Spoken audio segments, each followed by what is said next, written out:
Welcome dear student. In last 3 lecture we have discussed about the cultivations of sugarcane and mango, and this is the fourth lecture. So first we revise the botanical name, family and origin of sugarcane and mango crop. So first sugarcane. Sugarcane botanical name, it has two species. First is a Saccharum officinarum and then second is a Saccharum spontaneum. Family of sugarcane is Gramineae and origin of sugarcane is the Saccharum officinarum. Origin is Indo-Myanmar China border and the origin of Saccharum spontaneum is India. Then mango. The botanical name of mango is Mangifera indica. Then family of mango is Anacardiaceae and the origin of mango is Indo-Burma region. So today we see about the banana cultivation. So banana is called as a common man's fruit. It is available throughout the year at cheap rate as compared to other country. It is the second important fruit crop next to mango. In Maharashtra, Jalgaon district leads in banana production, but in country, Maharashtra stand first in the country for production and area. About that production, 85% used as a fresh consumption and 14% for its processing. So let's move to banana cultivation. So botanical name of banana is Musa cavendish and Musa paradisica. Then again it has a two species and it is mandatory to underline the botanical name. Then family. Family of banana is Musaceae and the origin of banana is mountain region of Assam, Burma, Thailand and Indo-China. तर विद्यार्थिनींनो, आज आपण banana पिकाविषयी माहिती बघणार आहोत. तर यामध्ये banana किंवा केळी हे जे पीक आहे हे सगळ्यात जास्त आवडीचं आहे आपल्या सगळ्यांचं आणि सगळे आपण त्याचा जास्त प्रमाणात बऱ्याच प्रमाणामध्ये वापर करतो. जर प्रोडक्शन आणि एरियाचा विचार केला तर महाराष्ट्र या राज्याचा पहिला क्रमांक आपल्याला बघायला मिळेल आणि महाराष्ट्रामध्ये जळगाव डिस्ट्रिक्टमध्ये जास्त प्रोडक्शन बनानाचं केलं जाते. या बनाना प्रोडक्शनमध्ये 85% बनाना फ्रेश कन्झम्पशन म्हणून यूज केला जातो. तसेच यापैकी 14% बनाना याच्यावर प्रोसेसिंग केलं जाते किंवा त्यापासून वेगवेगळे पदार्थ तयार केले जातात. तर यामध्ये आपण बॉटॅनिकल नेम, फॅमिली आणि ओरिजिन हे बघितलेलं आहे. याचा सुद्धा आपण वारंवार सराव करून लक्षात ठेवणे अपेक्षित आहे. Then next is the uses of banana. Banana is used for preparation of powder, vapors, chips, soft drink and beer. Then it also contains vitamin A, B and C. तर केळीपासून आपण वेगवेगळी पदार्थ तयार करू शकतो. त्यामध्ये पावडर असेल, वेपर्स असतील, चिप्स असेल, सॉफ्ट ड्रिंक किंवा बियर असे वेगवेगळे पदार्थ आपण बनानापासून तयार करू शकतो. तसेच यामध्ये वेगवेगळे विटॅमिन्स असतात. त्यापैकी विटॅमिन ए, बी आणि सी आपल्याला केळीमध्ये आढळते. त्यानंतर banana is a rich source of minerals like phosphorus, calcium and magnesium. तर बनानामध्ये वेगवेगळे मिनरल्ससुद्धा असतात. त्यामध्ये फॉस्फरस, कॅल्शियम आणि मॅग्नेशियम हे आपल्याला आढळून येतात. The unripe fruits is cook as a vegetable. जर कच्ची केळी असतील तर त्याचा वापर आपण भाजी करण्यासाठी तयार करतो. Then banana stem is used for extraction of starch and fibre. Banana जसं स्टेम असेल त्याचा यूज आपण स्टार्च एक्स्ट्रॅक्शन करण्यासाठी तसंच फायबर तयार करण्यासाठी करू शकतो. Then both plants and fruits are extensively used in wedding and festival. तर बनानाचे जे पानं असतात किंवा केळीची जे पानं असतात आणि त्याचं जे प्लॅंट असते याचा वापर आपण वेगवेगळ्या लग्न समारंभामध्ये तसेच वेगवेगळ्या सणांमध्ये करू शकतो किंवा केला जातो. In short, we see the again uses of banana. Banana is used for preparation of powder, vapors, chips, soft drink and beer. It also contains vitamin A, B and C. Banana is rich source of minerals like phosphorus, calcium and magnesium. The unripe fruits is cooked as a vegetable. Banana stem is used for extraction of starch and fiber. Then both plants and fruits are extensively used in wedding and festivals. तर विद्यार्थिनींनो, या स्लाइडमध्ये आपण वेगवेगळे बनानाचे uses बघितलेले आहेत. यावरती सुद्धा आपल्याला 2 मार्काचा क्वेश्चन विचारला जाऊ शकतो. तर याचा सुद्धा सराव करणे किंवा हे लक्षात ठेवणे आपल्याला गरजेचे आहे. Then next is ecology. In ecology we have discussed the 2 points. First is soil and then is climate. In soil, first point, it requires deep black soil or deep sandy loam soil. Then it should be fertile and well drained. तर यामध्ये banana लागवडीसाठी किंवा केळी लागवडीसाठी deep black soil म्हणजे भारी जमिनीची आवश्यकता आहे. तसेच डीप सँडी लोम सॉइल म्हणजे रेताळ जमीन जी असते की त्यामध्ये रेतीचे जे कण असतात ते जास्त प्रमाणामध्ये असतात. याबरोबरच क्ले पार्टिकल असतात आणि ही जमीन ऑर्गॅनिक मॅटर ह्यामध्ये सुद्धा जास्त असते आणि त्याची फर्टिलिटी सुद्धा चांगली असते. Then it should be fertile and well drain. Then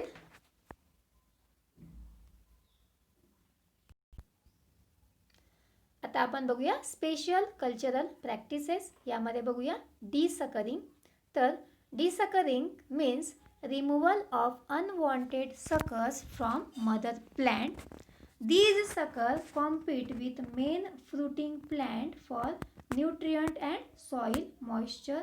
तर यामध्ये जे काही सकर्स आहेत ते आपल्याला रिमूव्ह करायचे आहे मदर प्लॅन्टपासून. तर आपण केळीची वाढ होताना बघितलेलं आहे की त्याच्या बाजूला काही सकर्स आपल्याला उगवून आलेले दिसतात. तर हे आपल्याला रिमूव्ह करायचे आहेत. तर रिमूव्ह करण्याचं कारण असं की जे काही सकर्स आहेत ते मदर प्लॅन्टसोबत स्पर्धा करतात. त्यासाठी जमिनीतलं जे न्यूट्रिएंट असतील किंवा सॉईल मॉइश्चर असेल, ओलावा असेल ते शोषून घेतात. त्यामुळे मदर प्लॅन्ट याची ग्रोथ ही नीट होत नाही. Then this can be done by cutting the suckers at ground level with the help of crowbar. म्हणजेच हे काही सकर्स आहेत ते आपण कटिंग करणं गरजेचं आहे. यासाठी आपण क्रोबारचा वापर करतो. क्रोबार म्हणजेच पहार. Similarly use of kerosene on cut portion inhibit the growth of suckers.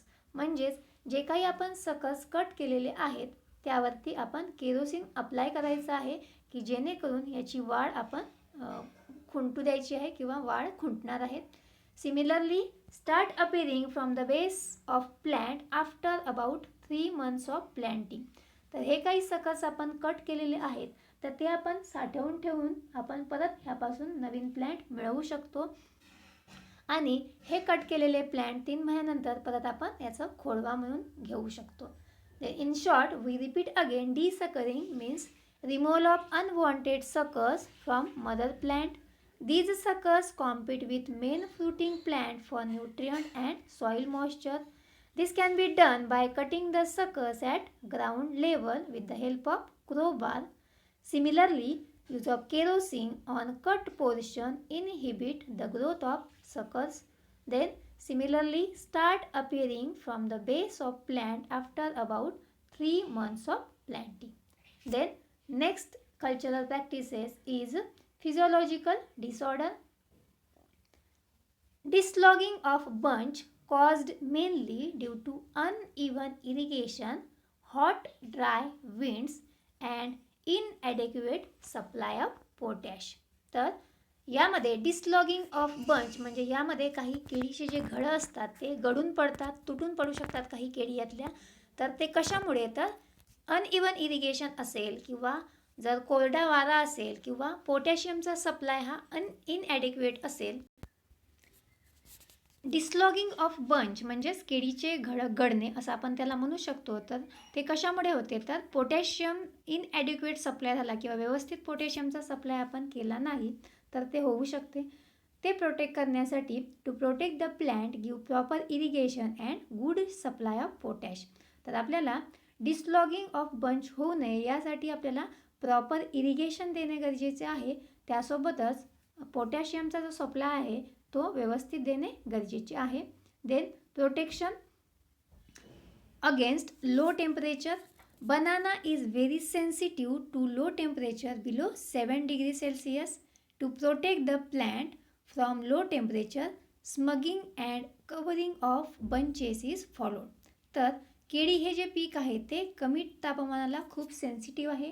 यावरती वेगवेगळे विपरीत परिणाम होऊ शकतात किंवा ह्याची वाढ चांगली होत नाही. त्यामुळे आपल्याला त्याला प्रोटेक्ट करायचं आहे. केळीचे जे घड आहे किंवा केळ्यांवरती याचा परिणाम होऊ शकतो. तर ते प्रोटेक्ट करण्यासाठी आपल्याला केळीचे जे घड आहे त्याला धुरी देणं गरजेचं आहे. याला आपण स्मगिंग असं म्हणतो. आणि त्याचबरोबर ते जे बंचेस आहेत किंवा केळीचे घड आहेत त्याला आपण कवरिंग करतो.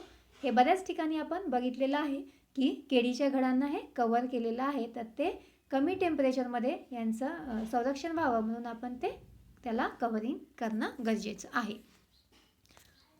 तर यामध्ये आपण एकूण 3 स्पेशल कल्चरल प्रॅक्टिसेस बघितलेल्या आहे. यामध्ये पहिल्यांदा आपण बघितलेलं आहे डिसकरिंग. तर ह्या डिसकरिंगमध्ये आपल्याला याचं डेफिनेशन विचारली जाऊ शकते. What is mean by desuckering? Means removal of unwanted suckers from mother plant. हे आपण इथे लक्षात ठेवणं गरजेचं आहे. देन फिजिओलॉजिकल डिसऑर्डर आणि प्रोटेक्शन अगेन्स्ट लो टेम्परेचर. म्हणजे यावरती तुम्हाला प्रश्न असा विचारला जाऊ शकतो की enlist the special cultural practices and explain any one of them or write a short notes about desuckering असं सुद्धा प्रश्न विचारला जाऊ शकतो. Then harvesting. First, sign of maturity. Drying of top leaves and fruit becomes round shaped. Change of fruit color from dark green to light green. Fruit become plumpy and soft and tendency of floral end of fruit fall by slightest touch by hand. तर यामध्ये आपण sign of maturity म्हणजे केळी पीक आहे हे पक्व कसं झालं आहे कसं ओळखायचं यामध्ये आपण 3 साइन्स बघितलेले आहे. त्यामध्ये पहिले जे साइन्स आहे ते ड्राइंग ऑफ टॉप लीव्स म्हणजेच जे केळीचे पानं आहे ते आपल्याला सुकलेले दिसतात. त्याचबरोबर पिवळी पडलेली दिसतात आणि त्याचबरोबर जे काही फ्रूट्स आहे किंवा केळी आहे ह्या थोड्याशा आपल्याला फुगीर किंवा राऊंड शेप झालेल्या बघायला मिळतात. नंतर changes of fruit colour from dark green to light green म्हणजेच यामध्ये फळांचा जो कलर आहे आपला लाईट ग्रीन झालेला दिसतो. सुरुवातीला तो डार्क ग्रीन असतो आणि त्याचा कलर चेंज होऊन थोडासा आपल्याला लाईट ग्रीन बघायला मिळतो. Then fruit becomes plumpy and soft and tendency of floral end of fruit fall by slightest touch by hand. म्हणजेच यामध्ये फळ जे आहे ते थोडंसं फुगीर आपल्याला बघायला मिळते. तसंच आपण जर हात लावला तर आपल्याला थोडासा सॉफ्टनेस जाणवतो. आणि सुरुवातीचे जे फळं आहेत तर जे काही घडाच्या खाली आहेत फ्लोरल एंडला आहेत तर त्यामध्ये आपण थोडासा टच केला तर ते काही फळ हे गळून पडतात. हे आपण याच्यावरून आपण असं समजू शकतो की बनाना क्रॉप आपलं किंवा केळी हे आता मॅच्युरिटी स्टेजला आलेलं आहे. Actual harvesting. आता बनाना मॅच्युअर झाल्यानंतर त्याची ॲक्च्युअल हार्वेस्टिंग कशी करायची ते आपण बघूया. Banana fruits mature 100 to 120 days after flowering. Then bunches are harvested at 3/4 maturity for distance market and at full maturity stage for local market. तर ॲक्च्युअल हार्वेस्टिंग केल्यानंतर जे आपण पहिला पॉईंट बघतो की banana fruits mature 100 to 120 days after flowering म्हणजेच flowering आल्यानंतर किंवा बनाना किंवा केळी पिकाला फुलं आल्यानंतर फुलधारणा झाल्यानंतर 100 ते 120 दिवसामध्ये त्याला फळं लागून ते मॅच्युअर होतात. Then bunches are harvested 3/4 maturity for distance market म्हणजे लांबच्या मार्केटमध्ये आपल्याला ते न्यायचं असतील तर ते आपण हार्वेस्ट करताना 3/4 मॅच्युरिटी स्टेजला हार्वेस्ट करायचे आहे. And at full maturity stage for local market आणि पूर्ण पक्व झाल्यानंतरच आपण ते लोकल मार्केटला नेणं गरजेचं आहे. Then next is a yield. Average yield of banana is 30 tons per hectare and for Basrai dwarf is 40 to 45 tons per hectare. यामध्ये पहिल्यांदा ॲव्हरेज यील्ड दिलेलं आहे बनाण्याचं देते ते आहे 30 टन्स पर हेक्टर. म्हणजेच जे यील्ड आहे ते टन्समध्ये असते हे आपल्याला लक्षात ठेवणे गरजेचे आहे. आणि जी काही डॉर्फ व्हरायटी आहे त्यामध्ये स्पेशली बसराई डॉर्फ आहे त्याचं जे यील्ड्स आहे हे आहे 40 ते 45 ton per hectare. Then varieties dwarf variety Basrai dwarf, Rasthali and Sonkel. Then semi tall variety Harichal और Bombay green and Safed Velchi. And then tall varieties is Lal Velchi और चंपा पुवन ग्रँड नाईन. तर यामध्ये आपण व्हरायटीज बघितलेल्या आहे. त्यामध्ये dwarf varieties, semi tall varieties आणि टॉल व्हरायटी. डॉर्फ व्हरायटीज म्हणजे बुटक्या जाती, सेमी टॉल म्हणजे थोड्याशा मध्यम ज्या जाती आहेत त्या, आणि टॉल व्हरायटी म्हणजे उंच वाढणाऱ्या ज्या जाती आहेत त्या. तर यावरती आपल्याला एक मार्काचा प्रश्न विचारला जाऊ शकतो ऑब्जेक्टिव्हमध्ये. Enlist any 2 varieties of banana. तर यामध्ये यापैकी 3 वेगवेगळ्या ज्या डॉर्फ व्हरायटी आहेत, सेमी टॉल्स आहे आणि टॉल व्हरायटी, यामधल्या कुठल्याही आपण 2 लिहिल्या तरी चालेल किंवा 2 लिहिणे अपेक्षित आहे. Then next is a pest of banana. First is a stem borer, banana aphids and nematodes. And then diseases of banana. First is a Panama wilt, bunchy top, leaf spot or sigatoka disease. तर यामध्ये सुद्धा आपल्याला 1 मार्काचा प्रश्न विचारला जाऊ शकतो. Enlist the pest of banana किंवा enlist the diseases of banana. तर यामध्ये जे काही बनानाचे डिसीज आहेत ते महत्त्वाचे आहेत. यामध्ये आपण एकूण 2 डिसीज बघणार आहोत. पहिला आहे पनामा विल्ट आणि दुसरा आहे बंची टॉप. यामध्ये पहिला आहे आपल्याला दिसतो Panama wilt. Causal organism it is a fungal disease. Symptoms yellowing of lower leaves including leaf blade and petioles, hanging of leaves around pseudostem and withering of leaves. हा फंगल डिसीज आहे, बुरशीजन्य रोग आहे आणि ह्याचे सिम्पटम्स आपण बघूया. तर यामध्ये आपल्याला इमेजमध्ये क्लिअर दिसते की पानंही पिवळी पडलेली आपल्याला बघायला मिळतात. तसेच यामध्ये जे काही पानांची सुरुवात होते म्हणजे ह्याचे लीफ ब्लेड्स आहेत, कडा आहेत, ह्यासुद्धा आपल्याला पिवळ्या पडलेल्या दिसतात. आणि पेट्युअल्स जे आहेत म्हणजे ज्या ठिकाणून स्टेम आणि जे पानं आहेत याचा जोड असतो त्याला आपण पेट्युअल्स असं म्हणतो. तर हे सुद्धा आपल्याला त्या ठिकाणून पिवळं पडलेलं इथं दिसत आहे. Then hanging of leaves around pseudo stem and withering of leaves. तर यामध्ये आपल्याला दिसते की जे काही पिवळी पडलेली पानं आहेत ती हँग झाल्यासारखी आपल्याला त्या बुंध्याच्या जवळून बघायला मिळतात. त्याला आपण सुडो स्टेम म्हणतो. तसंच विदरिंग ऑफ लीव म्हणजे हळूहळू ही पिवळी पडलेली जी पानं आहेत ती पूर्ण ड्राय व्हायला सुरुवात होते. ह्याचं सिम्पटम्स आहेत. नंतर control grow disease resistant variety like Basrai, robusta and Champa and use disease free suckers for planting. म्हणजेच आपण ह्या रोगाचा प्रादुर्भाव होऊ नये म्हणून काही डिसीज रेजिस्टंट व्हरायटी ग्रो करणार आहोत. त्यामध्ये बसराई असेल, रोबुस्टा असेल किंवा चंपा असेल तर ह्या व्हरायटी आपल्याला ग्रो करायच्या आहेत. त्याचबरोबर डिसीज फ्री सकर्स म्हणजेच जे काही आपण सकर्स वापरणार आहोत तर त्यावरती कुठलाही रोग नसावा किंवा ते डिसीज फ्री असणं गरजेचं आहे. In short we repeat again Panama wilt. It is a fungal disease. Symptoms yellowing of lower leaves including leaf blade and petioles, hanging of leaves around pseudostem and withering of leaves. Control grow disease resistant varieties like Basrai, Robusta, Champa. Use disease free suckers for planting. Then next is a bunchy top of banana. Causal organism it is a viral disease म्हणजे हा विषाणूजन्य रोग आहे. Then symptoms the disease is transmitted through aphid. Leaves remain small and it look like bunch. Plant show stunted growth.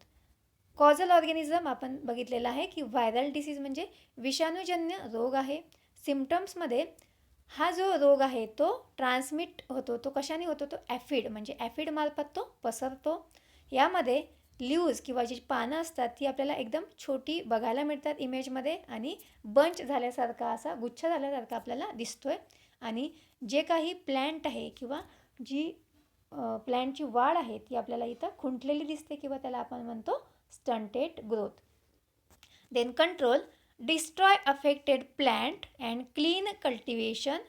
Then use disease free suckers for planting and apply carbofuran to soil at the time of planting.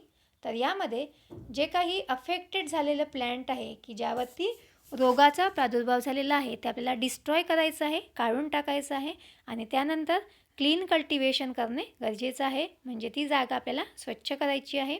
नंतर जे काही सकस आपण वापरणार आहोत ते disease free असणे आवश्यक आहे आणि केळी लागवडीपूर्वी आपल्याला कार्बोफ्युरॅनची सॉईलमध्ये ट्रीटमेंट देणंसुद्धा आवश्यक आहे. Then spray malathion to control the aphid, म्हणजेच यामध्ये आपण जे काही मॅलॅथिओन आहे ते आपल्याला मॅलॅथिओनची ट्रीटमेंट देणं गरजेचं आहे की जेणेकरून ॲफिड आपल्याला कंट्रोल करता येईल. तर आपण एकूण 2 डिसीज बघितलेले आहेत, यामध्ये पनामा विल्ट आणि बंची टॉप ऑफ बनाना हे आपण 2 डिसीज बघितलेले आहेत. तर यावरती सुद्धा आपल्याला 2 मार्काचा क्वेश्चन विचारला जाऊ शकतो की right short notes of Panama wilt or short notes of bunchy top of banana. तर सुरुवातीला आपण काय बघितलं आहे, तर आपण बघितलं आहे botanical name, family and origin. यामध्ये बॉटॅनिकल नेम परत आपण एकदा रिपीट करूया. त्याच्या 2 स्पेसीज आहेत, मुसा कॅव्हेंडिश आणि मुसा पॅराडिसिका. फॅमिली आहे मुसॅसी आणि ओरिजिन आहे mountain region of Assam, Burma, Thailand and Indochina. तर यामध्ये जे काही ओरिजिन आहे ते आपण बर्मा, थायलंड किंवा इंडो चायना असं लिहिलं तरी चालू शकते. नंतर आपण युजेस बघितले आहेत, यामध्ये वेगवेगळ्या युजेसचा आपण अभ्यास केला. तर यामध्ये यावरती सुद्धा आपल्याला 2 मार्काचा प्रश्न विचारला जाऊ शकतो आणि हे युजेस अगदी सोपे आहेत. त्यानंतर आपण इकॉलॉजी बघितलं आहे, यामध्ये सॉईल आणि क्लायमेट. तर हे जे मुद्दे आहेत, सॉईलमधला पहिला जो मुद्दा आहे डीप ब्लॅक सॉईल और डीप सँडी लोम सॉईल, तर हा मुद्दा आपल्याला प्रकर्षाने लक्षात ठेवणे गरजेचं आहे. तो महत्त्वाचा मुद्दा आहे किंवा ती महत्त्वाची बनानाच्या कल्टिवेशनसाठी कॅरेक्टरिस्टिक आहे असं आपण म्हणूया. नंतर आपण बघितलं आहे क्लायमेट. क्लायमेटमध्ये आपण त्याचं जे टेम्परेचर आहे ते टेम्परेचर रेंज लक्षात ठेवणं महत्त्वाचं आहे. तसंच या पिकाच्या लागवडीसाठी कसं हवामान आपल्याला लागते, वॉर्म आणि ह्युमिड म्हणजे उष्ण आणि दमट, हे हवामान आपल्याला इथं लक्षात ठेवणं गरजेचं आहे. तर जेव्हा बनाना कल्टिवेशन विचारलं जाते परीक्षेमध्ये तेव्हा यामध्ये सॉईल आणि क्लायमेट हे मुद्दे प्रकर्षाने विचारले जातात, त्यामुळे हे मुद्दे आपण जास्त लक्षात ठेवणे गरजेचे आहे. नंतर आपण बघितले प्रपोगेशन. आता प्रपोगेशन 3 बघितलेले आपण, त्याच्यामध्ये रायझोम्स असेल किंवा सकल्स असेल किंवा बीट्स ऑफ रायझोम्स असेल ते आपण बघितलेले आहे. तर यावरती सुद्धा आपल्याला प्रपोगेशनमध्ये विचारलं जाऊ शकते राईट अबाउट प्रपोगेशन, कारण याच्यामध्ये 3 मुद्दे आपण बघितलेले आहेत. तर रायझोम्समध्ये आपण कोनिकल रायझोम सिलेक्ट करायचे आहेत आणि त्याचं वजन हे 500 ते 800 ग्राम आपल्याला ठेवायचं आहे. तसंच आपण सकल्समध्ये सॉड शेप सकल्स आपल्याला घेणं गरजेचं आहे आणि ते 2 ते 3 महिने त्यांचं वय असणं गरजेचं आहे. तसेच त्यांची जी हाईट आहे ती 30 सेंटीमीटर असणे गरजेचं आहे. तसेच आपण तिसरं बघितलं आहे बीट्स ऑफ रायझोम. यामध्ये जे काही कंद आहेत तर त्या कंदाचा एक छोटासा भाग कट करून सुद्धा आपण बनाना कल्टिवेशनसाठी वापरू शकतो आणि त्याच्यावरती एक डोळा जर असेल तरी आपण ते बनाना कल्टिवेशनसाठी वापरतो. या व्यतिरिक्त टिश्यू कल्चरने सुद्धा आपण बरीच बनानाची रोपं कमी कालावधीमध्ये तयार करू शकतो आणि त्याचीसुद्धा आपण लागवड करू शकतो. देन आपण ह्यामध्ये चित्रामध्ये आपण इमेज बघितलेली आहे, सॉड शेप सकल कशा प्रकारचं असते आणि ती आपल्याला लागवडीसाठी घ्यायचं आहे. देन आपण प्लॅन्टिंग मेथड बघितली आहे, यामध्ये पीट मेथड आणि फरो मेथड बघितलेलं आहे. तर पीट मेथड जी आहे ती जास्त एक्सपेन्सिव्ह आहे, त्यामुळेच फरो मेथडचा आपण जास्त प्रमाणामध्ये वापर करतो आणि यामध्ये आपण ही जी मेथड आहे जनरली जून ते जुलै या महिन्यादरम्यान केळीची लागवड करतो. नंतर आपण बघितलं आहे प्लॅन्टिंग सीझन. आता यामध्ये मी परत एकदा सांगते, प्लॅन्टिंग सीझन लक्षात ठेवणं महत्त्वाचं आहे. त्यामध्ये मृगबाग प्लॅन्टिंग असेल किंवा कांदेबाग प्लॅन्टिंग असेल, कारण हे थोडं वेगळं आहे बाकी पिकांच्या कंपॅरिझनमध्ये. मृगबाग असेल तर आपण एवढं लक्षात ठेवायचं की मृग नक्षत्र म्हणजेच मृगबाग प्लॅन्टिंग, तर यामध्ये जो कालावधी असतो तो जनरली जून महिन्याच्या दरम्यान असतो. तर त्यामध्ये म्हणूनच आपण प्लॅन्टिंग करतो ते May end to end of June. आणि कांदेबाग जर असेल तर end of September to early October. Spacing आपल्याला दिलेलं आहे व्हरायटीनुसार. यामध्ये टॉल व्हरायटी असेल तर 3x3 आणि डॉर्फ व्हरायटी असेल तर 1.25 इंटू 1.25. जनरली जेव्हा कल्टिवेशन विचारलं जाते तेव्हा बहुतेकदा स्पेसिफिक व्हरायटीचं विचारलं जाऊ शकते. त्यामध्ये समजा जर डॉल्फ व्हरायटी असेल तर 1.25 इंटू 1.25 मीटर इथे तुम्ही लक्षात ठेवणं गरजेचं आहे. देन इरिगेशन आता यामध्ये आपण सांगितलेलं आहे की बनाना क्रॉप हे 18 महिन्यांचं पीक आहे. यामुळे 50 ते 70 इरिगेशन देणं गरजेचं आहे. म्हणजे आपण असं म्हणू शकतो की banana is a water loving plant, म्हणजे याला पाण्याची जास्त आवश्यकता आहे. तर फ्रिक्वेन्सी जी असेल ती समर सीझनमध्ये 4 ते 7 दिवसाच्या अंतराने आणि समजा विंटर सीझन असेल तर 10 ते 15 दिवसाच्या अंतराने आपल्याला देणे गरजेचं आहे. पण तरीसुद्धा यामध्ये जी काही फ्रिक्वेन्सी असेल इरिगेशनची ती सॉईल टाईपनुसार, सीझननुसार आणि लोकॅलिटीनुसार देणे गरजेचे आहे. Then next is a manures and fertiliser. 50 tons per hectare manures आपण बनानाच्या कल्टिवेशन करताना देणं गरजेचं आहे. पण ते आपल्याला बिफोर प्लॅन्टिंग देणं गरजेचं आहे. त्यासोबतबरोबर फर्टिलायझर असेल तर आपण पर प्लॅन्टसाठी फर्टिलायझर देतो. मी परत एकदा रिवाईज करते. 100 gram nitrogen, 40 gram phosphorus and 100 gram potassium. आणि या व्यतिरिक्त एक परत आपल्याला 50 ग्रॅमचा नायट्रोजनचा ॲडिशनल डोस देणं गरजेचं आहे. तर तो कशासाठी, तर फळं धारणा झाल्यानंतर त्याच्या चांगल्या वाढीसाठी आपल्याला 50 ग्रॅम नायट्रोजनचा ॲडिशनल डोस देणं गरजेचं आहे. देन आपण बघितल्या स्पेशल कल्चरल प्रॅक्टिसेस. त्यामध्ये आपण बघितली डिसकरिंग, रिमूव्हल ऑफ अनवॉन्टेड सकर फ्रॉम मदर प्लॅन्ट. आपल्याला जे काही केळीच्या सभोवताल जे काही सकर्स येतात त्यांची वाढ होते ते आपल्याला कट करायची आहेत. आणि हे कट करताना आपल्याला एवढं लक्षात ठेवायचं आहे की त्याच्यावरती आपल्याला केरोसिन अप्लाय करायचं आहे की जेणेकरून याची वाढ आपल्याला नियंत्रण करायची आहे.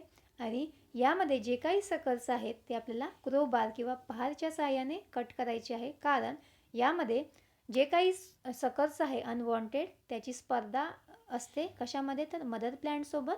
त्याच्या न्यूट्रियंट आणि सॉईल मॉइश्चर हे ॲब्सॉर्ब करतात आणि त्यामुळे मदर प्लॅन्टची ग्रोथ ही नीट होत नाही. देन फिजिओलॉजिकल डिसऑर्डर म्हणजे डिसलॉगिंग ऑफ बंच, म्हणजे केळ्यांचे जे घड असतात ते गळून पडतात. त्यासाठी ते प्रोटेक्ट करण्यासाठी आपल्याला प्रॉपर इरिगेशन देणं गरजेचं आहे. तसंच पोटॅशियमचा सप्लाय प्रॉपरली देणंसुद्धा गरजेचं आहे. तसेच प्रोटेक्शन अगेन्स्ट लो टेम्परेचरमध्ये आपण बघितलं आहे की बनाना खूप सेन्सिटिव्ह आहे. कशासाठी, तर कमी जर तापमान झालं तर त्यामध्ये ह्या पिकावरती परिणाम होऊ शकतो. म्हणून त्याला प्रोटेक्ट करण्यासाठी आपल्याला त्या घडाला धुरी देणं गरजेचं आहे. तसंच आपल्याला त्याला कव्हरिंग करणं गरजेचं आहे. हे आपण बऱ्याच ठिकाणी बघितलेलं आहे. ते नेक्स्ट इज अ हार्वेस्टिंग. आता ह्यामध्ये साईन ऑफ मॅच्युरिटी हा मुद्दा महत्त्वाचा आहे, कारण बऱ्याचदा विचारला जाऊ शकतो साईन ऑफ मॅच्युरिटी. त्यामध्ये ड्राईंग ऑफ टॉप लीव्स आपण लक्षात ठेवणं गरजेचं आहे. तसंच change of fruit colour from dark green to light green, म्हणजे जो फळांचा कलर असतो तो डार्कपासून लाईटपर्यंत परिपक्वतेच्या काळामध्ये आपल्याला बघायला मिळतो. Fruit become plumpy and soft, म्हणजे फळं हे थोडेसे सॉफ्ट होतात आणि ते फुगीर आपल्याला झालेले दिसतात. आणि वरच्या बाजूला आपल्याला एखाद्या फळाला जर हात लावला आपण तर ते गळूनसुद्धा पडतात. हे प्रकारे साईन ऑफ मॅच्युरिटी आहे. ॲक्च्युअल हार्वेस्टिंगमध्ये आपल्याला बघतो की बनाना हे 18 महिन्यांचं पीक आहे आणि फ्लॉवरिंग आल्यानंतर 100 ते 120 दिवसामध्ये ते फळं जे आहेत ते मॅच्युअर होतात. आपल्याला जरा डिस्टन्स मार्केटला म्हणजे लांबच्या मार्केटला न्यायचे असतील तर 3/4 मॅच्युरिटी स्टेज असेल तेव्हा आपल्याला ते हार्वेस्ट करायचे आहे आणि फुल्ली मॅच्युरिटी स्टेजला आपल्याला लोकल मार्केटला ते पाठवायचे आहे. देन यील्डमध्ये आपण बघितलं average yield 30 tons per hectare आणि बसराई डॉर्फ, स्पेशली ही जी व्हरायटी आहे डॉर्फ व्हरायटी, याचं यील्ड वेगळं आहे, ते आहे 40 ते 45 टन. फक्त यील्ड लिहिताना आपण एवढं लक्षात ठेवणं गरजेचं आहे की यील्ड हे टन्समध्ये आहे पर हेक्टर. व्हरायटीज आपण बघितलं आहे. डॉर्फमध्ये Basrai dwarf, Rasthali, Sonkhel. Semi tall व्हरायटीजमध्ये हर्षाली, बॉम्बे ग्रीन, सफेद वेलची. आणि टॉल व्हरायटीजमध्ये लाल वेलची और चंपा किंवा पुवन ग्रँड 9 अशा आपण व्हरायटी बघितलेल्या आहेत. नंतर आपण बघितलं आहे पेस्ट. यामध्ये आपण काही पेस्ट बघितले आहेत जे एनलिस्ट आपण केलेले आहे. स्टेम बोरर, बनाना ॲफिड्स आणि निमॅटोड्स. आणि डिसीजेसमध्ये आपण बघितलेले आहे पनामा विल्ट, बंची टॉप आणि लीफ स्पॉट और सिगॅटोका डिसीज. तर यामध्ये आपण 2 डिसीज आहे त्याचासुद्धा अभ्यास केलेला आहे. तर यामध्ये जर तुम्हाला काही अडचणी असतील, मी परत एकदा हे क्रॉप टोटली रिवाईज केलेलं आहे, त्यामुळे तुमचा अभ्यास होण्यास मदत होईल. आणि तुम्हाला काही अडचणी असतील तर तुम्ही मला अवश्य विचारा. सो आज आपण इथे थांबूया. थँक्यू.